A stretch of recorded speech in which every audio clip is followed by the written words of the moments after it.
Students, मैं Kanhaiya Kumar science coaching centre के YouTube channel में आपका स्वागत है। आज मैं आप लोगों के लिए क्लास 12th का पहला यूनिट इलेक्ट्रोस्टैटिक्स का 11वां लेक्चर लेके आया हूँ, जो आप लोगों के लिए बहुत ही इम्पोर्टेंट रहेगा। हमने पिछले लेक्चर में जाना था कि अक्षीय और निरक्षीय के कारण विद्युत क्षेत्र की तीव्रता का व्यंजक। अब हम 11वें लेक्चर में जानेंगे कि किसी भी स्थिति के लिए विद्युत क्षेत्र की तीव्रता का व्यंजक क्या होगा, किसके कारण, द्विध्रुव के कारण। तो चलिए वीडियोज को स्टार्ट करते हैं। तो ये मेरा 11वां लेक्चर हो जाएगा। कहता है कि किसी विद्युत द्विध्रुव के कारण किसी दिए गए बिंदु पर विद्युत क्षेत्र की तीव्रता का व्यंजक।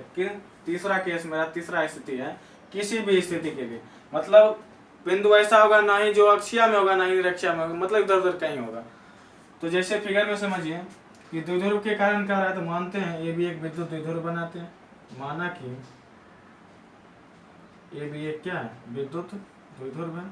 अब विद्युत द्विध्रुव ताबेस होगा ना, इस पर माइनस क्यों मानते हैं, इस पर प्लस क्यों मानते हैं, विद्युत।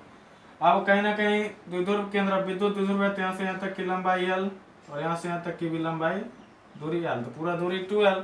अब द्विध्रुव केंद्रों से एक ऐसा बिंदु मानते हैं जो ना ही अक्षीय होगा ना ही निरक्षीय होगा। मान लीजिए हम एक बिंदु यहाँ मान लेते हैं, जहाँ हमको क्या निकालना, विद्युत क्षेत्र की तीव्रता का व्यंजक। अब मेरा द्विध्रुव केंद्र ये है। अब यहाँ से हमको इस बिंदु पर निकालना है, कहीं ना कहीं ये बिंदु हमने माना, कहीं देखिए ना ही अक्षीय पर आ रहा है ना ही इसके लंबवत है, निरक्षीय आ रहा है। कहीं ना कहीं ना अक्षीय है ना निरक्षीय, किसी भी स्थिति के लिए। अब इसके बीच का कोण क्या मान लेते हैं, थीटा मान लेते हैं। भाषा में क्या लिखिएगा, माना कि ये भी एक विद्युत द्विध्रुव है, जिसका विद्युत द्विध्रुव आघूर्ण Q इंटू क्या होगा, 2L है। द्विध्रुव केंद्रों से r दूरी पर स्थित एक बिंदु P मानते हैं। डिस्टेंस क्या मानते हैं, r दूरी पर स्थित एक बिंदु P मान लेते हैं। इस बिंदु पर आपको क्या निकालना है, विद्युत क्षेत्र की तीव्रता का परिमाण निकालना है।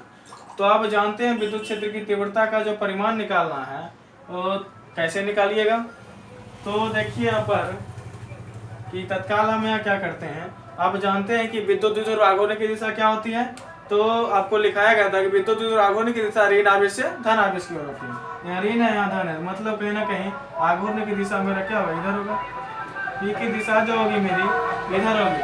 अब यहाँ देखिए क्या हो जाएगा, पी की दिशा जब यहाँ है तो कहीं ना कहीं आप इसको पीछे की तरफ यदि घुमाते हैं, शॉर्ट में पीछे की तरफ ले जाएंगे। हमको क्या चाहिए, अक्षीय और निरक्षीय की सहायता से हमको किसी भी स्थिति का व्यंजक निकालना है। मान लीजिए पी बिंदु बी है, आवेश प्लस क्यू है, ठीक है। द्विध्रुव आघूर्ण, इसका दिशा इधर हो जाएगा और बिंदु बी है। अब इसको क्या करते हैं, आभासी रूप से पीछे ले जाते हैं और कहीं ना कहीं एक ऐसा लंबवत मानेंगे, अक्षीय इसके अक्ष में मान लिए बिंदु पी पर, इसके अक्ष में एक बिंदु मान लिए। अब इसके निरक्ष मतलब क्या, लंबवत, इस अक्षीय के लंबवत एक बिंदु क्या मान लेते हैं, एक रेखा लंबवत परपेंडिकुलर मान लेते हैं। अब यहाँ से देखिए हमने अक्षीय माना तो इधर आ गया, निरक्षीय माना तो एक लंबवत हो गया। अब अक्षीय और निरक्षीय की सहायता से हमको किसी भी स्थिति का व्यंजक ज्ञात करना है। तो फिगर में यहाँ तक में तो कोई प्रॉब्लम होगा नहीं। फिर समझिएगा, माना कि ये भी एक विद्युत द्विध्रुव है, जिसका विद्युत द्विध्रुव P बराबर Q इंटू 2L है, जो द्विध्रुव केंद्रों से r दूरी पर स्थित एक बिंदु P है, जो ना ही मेरा अक्षीय और ना ही निरक्षीय है। तो हमको कहा था इस बिंदु पर विद्युत क्षेत्र की तीव्रता का परिमाण ज्ञात करें। तो क्या कीजिएगा, अक्षीय निरक्षीय की सहायता से निकालना है। इसके अक्षीय बिंदु P पर इसके अक्ष के अनुपात, इसके अक्ष के दिशा में एक काल्पनिक रेखा खींचते हैं और इसके निरक्षीय के लिए एक लंबवत खींचते हैं। अब ये देखिए जब थीटा कोण बना रहा है तो आप जानते हैं, अब यहाँ याद कीजिए 11th में कंपोनेंट पढ़े, घटक, एक्स घटक वाई घटक निकालने के लिए। यदि नहीं तो शॉर्ट में याद रखिएगा, जिसके साथ कोण बनता है, थीटा बनता है, उसमें कॉस थीटा होता है, जिसके साथ कोण नहीं बनता उसमें साइन थीटा होता है। कहीं ना कहीं इसके साथ थीटा कोण बन रहा है तो इसका घटक क्या हो जाएगा, पी कॉस थीटा। द्विध्रुव आघूर्ण पी है, पी कॉस थीटा। अब इसके साथ थीटा नहीं बन रहा है तो क्या हो जाएगा, पी साइन थीटा। अब मेरा क्या होगा, द्विध्रुव घटक हो गया, द्विध्रुव आघूर्ण की घटक हो गया। अब जो आगे जो फॉर्मूला अप्लाई होगा फिगर में देखते हैं, लिख लेते हैं, क्या हो जाएगा, दो है अक्षीय और निरक्षीय, पी कॉस थीटा के कारण बिंदु क्या P पर विद्युत क्षेत्र की तीव्रता का परिमाण। अब P cos थीटा जो मेरा कहीं ना कहीं अक्ष पे है तो अक्षीय स्थिति के लिए अप्लाई होगा। अक्षीय के लिए कहीं ना कहीं अब x घटक पर है तो x अक्ष मान लेते हैं, ये अक्षीय ये अक्ष मान लेते हैं। क्या होता है formula 2pk/r3 k into 2p/r3। तो अब मेरा देखिए आगुर मेरा p है यहाँ नहीं ना, p cos थीटा अक्षीय के लिए क्या हो जाएगा k इंटू 2p cos थीटा/r3 मेरा क्या अक्षीय के लिए है। ठीक उसी प्रकार p sin थीटा के कारण बिंदु p पर विद्युत क्षेत्र की तीव्रता का परिमाण p sin थीटा के कारण बिंदु p पर विद्युत क्षेत्र की तीव्रता का परिमाण शॉर्ट में लिख लेते हैं E का परिमाण। अब कहीं ना कहीं निरक्षीय है तो लंबवत होगा, लंबवत मतलब y, तो हम इसको निरक्षीय को y मान लेते हैं।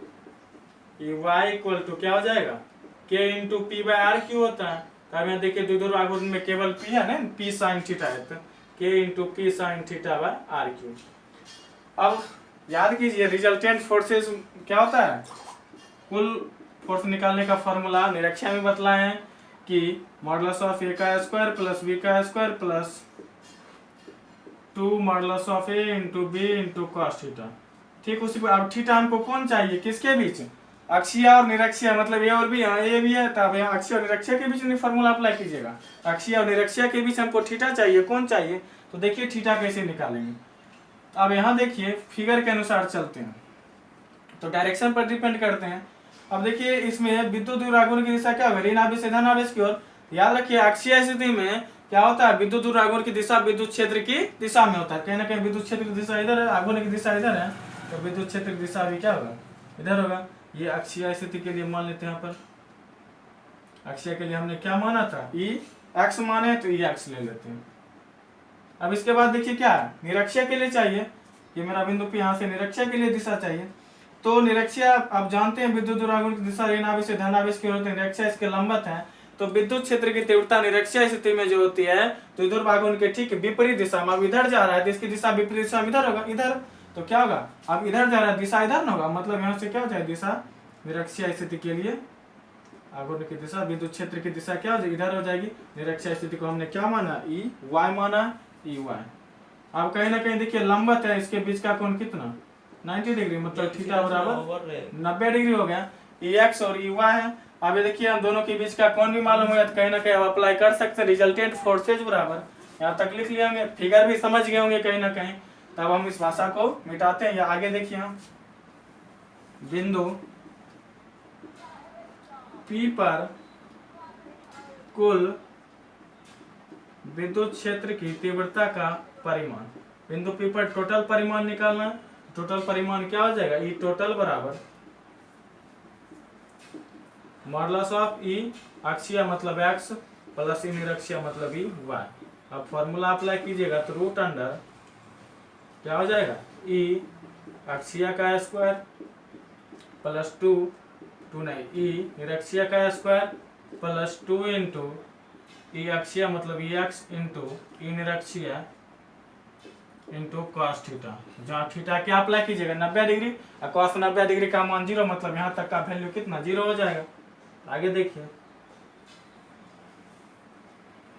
ई एक्स, अब ई अक्षीय का एक्स का वैल्यू कितना है 2p k into 2p cos theta by r cube का स्क्वायर है, square plus k into 2p sine 2p ना होगा। अब ई वाई का वैल्यू क्या होता है p sine theta, k into p sine theta by r cube, square है तो स्क्वायर प्लस। अब कहीं ना कहीं देखिए 90 डिग्री जब रखिएगा, कहें कि अक्षीय और निरक्षीय के बीच का कोण कहता है, अक्षीय और निरक्षीय के बीच का कोण कितना है 90 डिग्री, यहाँ 2 into e x into e y into cos 90। अब कॉस 90 का मान 0 हम वैल्यू नहीं रखेंगे, मतलब मान 0 तो 0 से गुना कीजिएगा तो यहाँ तक का वैल्यू क्या हो जाएगा 0 हो जाएगा। तो मेनली आपके पास व्यंजक होगा, हम इसको मिटाते हैं।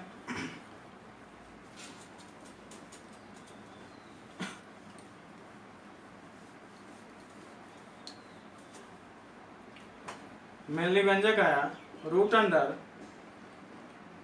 क्या आ गया k into 2p cos theta by r cube का square plus k into p sine theta by r cube का स्क्वायर प्लस कितना cos 90 का मान रखिएगा पूरा 0 हो जाएगा। अब स्क्वायर कर लीजिए और रूट से बाहर निकालिए के स्क्वायर प्लस 2 के स्क्वायर 4 पी के square P square cos square theta.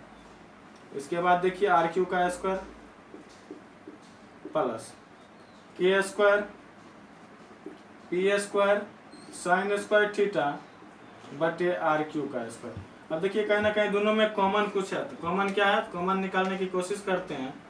क्या के स्क्वायर इसके बाद देखिए 4 में आएगा पी स्क्वायर कॉमन आएगा, sine square cos square common आएगा, फिर नीचे हम देखिए कॉमन आएगा आर क्यू का स्क्वायर कॉमन आएगा। जब इतना कॉमन ले लेते हैं तो क्या बचेगा 4 इससे कॉस स्क्वायर थीटा प्लस इससे साइन स्क्वायर थीटा। बड़ी ब्रैकेट डालते छोटी ब्रैकेट दीजिए। अब इसको बाहर निकालिएगा तो के स्क्वायर बाहर निकलेगा तो के हो जाएगा, पी स्क्वायर पी हो जाएगा, आर क्यू का स्क्वायर बाहर निकालिएगा तो आर क्यू हो जाएगा। अब रूट में बच गया मेरा क्या, तो 4 cos square theta plus sign square theta. अब इसको साइन स्क्वायर थीटा को लिख सकते हैं 1 minus cos square theta. Sine square theta को जब लिखिएगा k p by r cube root under 4 cos square theta plus, अब साइन स्क्वायर थीटा को क्या लिख सकते हैं 1 माइनस कॉस स्क्वायर थीटा। अब देखिए 4 कॉस स्क्वायर थीटा में कॉस स्क्वायर थीटा घटाइएगा तो कहीं ना कहीं 3 कॉस स्क्वायर थीटा बचेगा। अब हम मिटाते हैं इसको। फिगर तो समझ गए, फिगर से कोई थी ना, फिगर अब उतार लीजिएगा।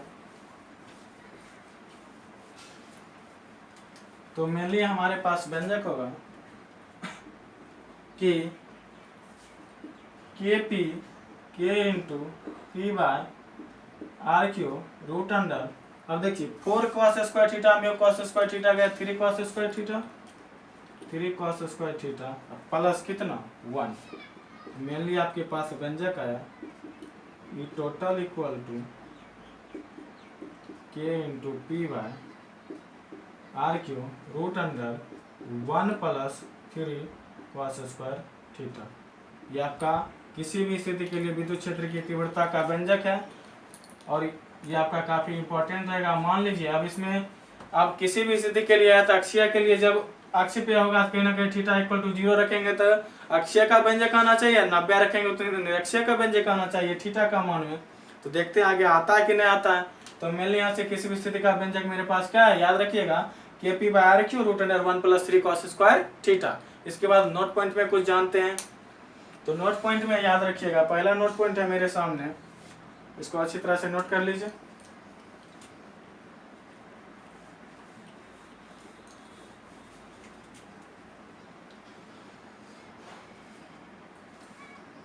नोट में 2 स्थिति देखते हैं कि केस फर्स्ट पहला स्थिति कि जब थीटा इक्वल टू कितना डिग्री हो 0 डिग्री हो। 0 डिग्री होगा मतलब क्या अक्षीय के लिए होना चाहिए। जैसे फिगर यहाँ समझिएगा कि फिगर कहता है मान लीजिए ये विद्युत द्विध्रुव है माइनस क्यू और ये प्लस क्यू, तो कहीं ना कहीं अब विद्युत क्षेत्र अब द्विध्रुव आघूर्ण है, इससे एक बिंदु P मान लेते हैं जहाँ विद्युत द्विध्रुव आघूर्ण की दिशा इधर होगी और विद्युत क्षेत्र की दिशा भी क्या होगी इधर ही होगी। अब दोनों एक ही दिशा में तो थीटा इक्वल टू 0 डिग्री, जब दोनों एक ही दिशा में थीटा इक्वल टू 0 डिग्री होगा तो आपके पास व्यंजक है ई total equal to k into p by r cube root under 1 plus 3 cos square theta, theta के जगह 0 रखना है 3 कॉस 0 का स्क्वायर। अब कॉस 0 का मान कितना होता है 1 होता है, कॉस 0 का वैल्यू 1 रखिएगा 1 प्लस 3 इंटू 1 का स्क्वायर, 3 में 1 का स्क्वायर करिएगा तो कोई फर्क नहीं पड़ेगा 3 होगा। तो 1 प्लस 3, अब 1 प्लस 3 मतलब क्या 4 और रूट 4 का मान कितना होता है रूट 4 का मान 2 होता है। तो मेनली देखिए आपके पास ई अक्षीय का व्यंजक आ गया। ये अक्षीय का व्यंजक क्या है रूट 4 का मान 2 होगा 2 पी के बाय आर क्यू या 2 के पी बाय आर क्यू। ये आपका अक्षीय के लिए है। ठीक इसी प्रकार जब थीटा इक्वल टू 90 रखेंगे तो हमको निरक्षीय आना चाहिए। जब थीटा इक्वल टू 90 डिग्री रखेंगे तो देखिए फॉर्मूला क्या आता है।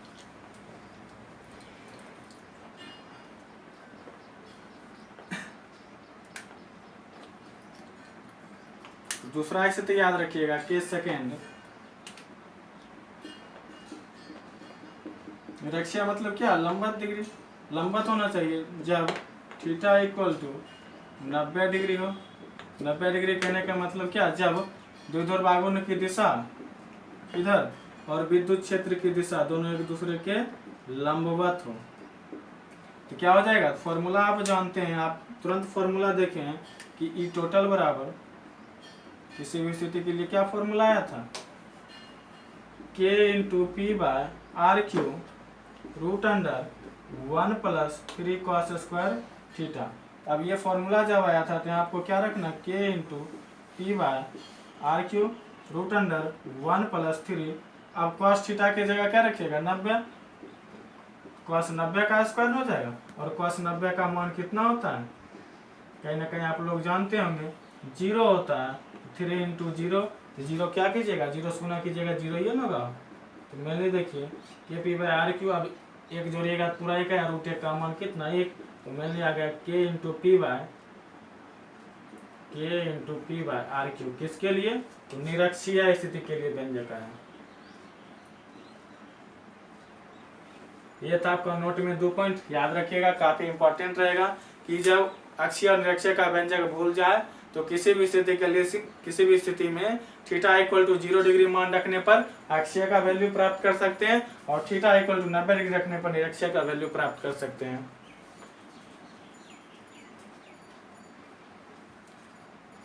तो उम्मीद है ये वीडियो आपको अच्छी लगी होगी। इस वीडियो को लाइक करें, कमेंट करें एवं अपने दोस्तों के साथ शेयर करें। यदि आप इस चैनल पर नए हो तो चैनल को सब्सक्राइब करें, साथ ही बेल आइकन को दबाएं ताकि जब भी मेरा अगला वीडियो अपलोड हो तो नोटिफिकेशन सबसे पहले आपको प्राप्त हो। तो इसका जो न्यूमेरिकल होगा हम अगले लेक्चर के साथ 12वें लेक्चर में मिलेंगे। तो आज बस इतना ही, थैंक्स।